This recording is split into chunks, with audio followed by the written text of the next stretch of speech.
50대가 넘으면 문상 가는 일이 부쩍 많아집니다. 직장 동료나 친구의 부모님 상이 대부분입니다. 50대는 자신의 천명을 아는 시기이기도 하지만 천명을 다하고 돌아가시는 어른들을 보면서 삶의 의미를 되돌아보는 때이기도 합니다. 언제나 자식이 먼저였던 부모였지만 그분들이 돌아가신 다음에야 자식은 부모가 늘 먼저가 아니었음에 깊은 후회를 합니다.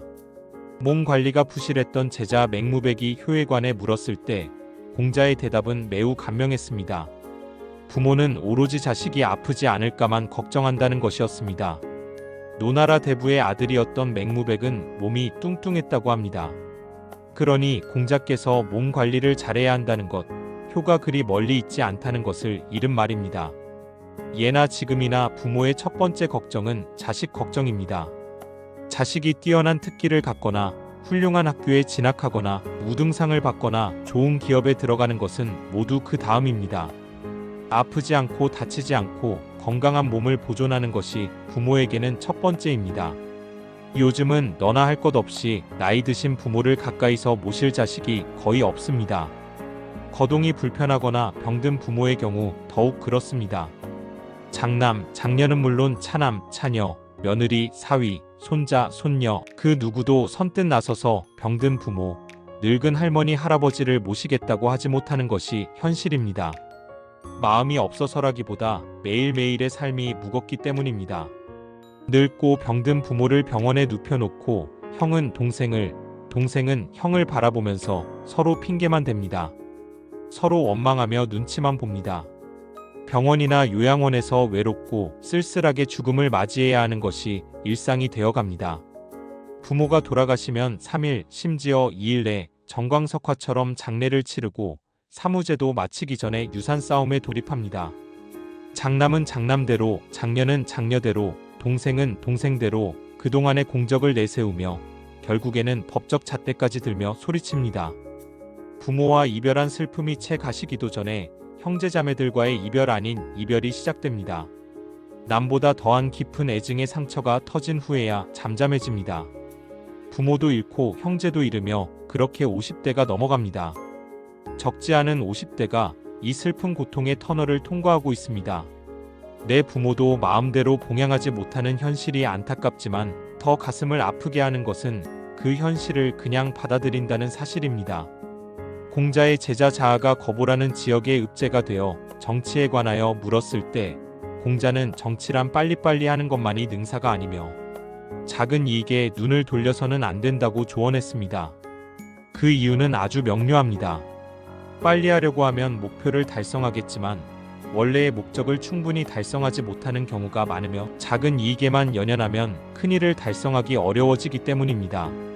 예나 지금이나 시작하는 마음을 끝까지 유지하는 정치인은 거의 없습니다.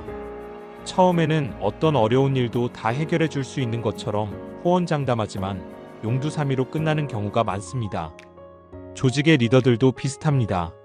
새로운 업무를 맡을 때는 전임자를 비판하며 호기롭게 시작하지만 전임자보다 더 초라한 모습으로 끝을 맺는 경우가 허다합니다. 너무 서두르거나 사사롭고 작은 이익에 눈을 돌리기 때문입니다. 서두르지 말고 작은 이익을 돌보지 말라는 공자의 조언이 지금도 유효한 이유입니다. 비단 정치뿐만 아니라 세상의 많은 일이 대체로 그러합니다. 공자는 50대가 넘어 그토록 바라던 정치를 할 수 있게 되었습니다.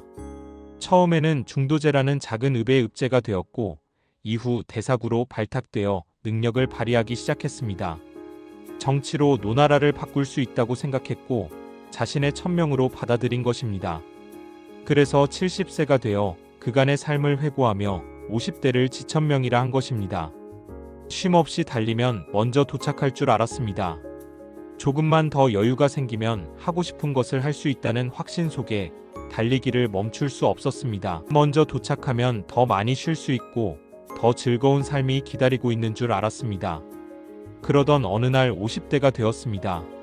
50대가 되어 돌아보니 인생은 쉼없이 달린다고 먼저 도착하는 게임이 아니었습니다.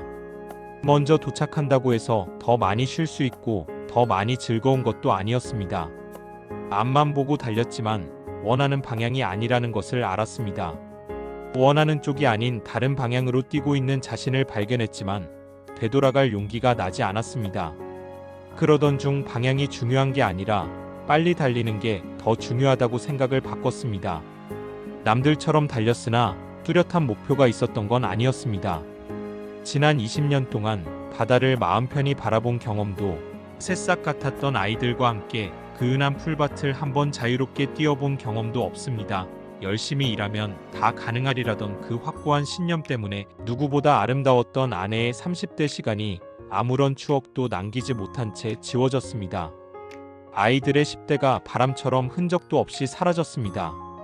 가족과 함께해야 했던 젊은 날의 기억 속에는 별로 남은 게 없습니다. 출근, 출근, 퇴근을 반복했지만 그 출퇴근조차 기억에 남는 게 없습니다. 가장 젊고 가장 아름다웠던, 그리고 가장 생생해야 했던 지난 20년의 시간이 어둠 속에 잠겨버렸습니다.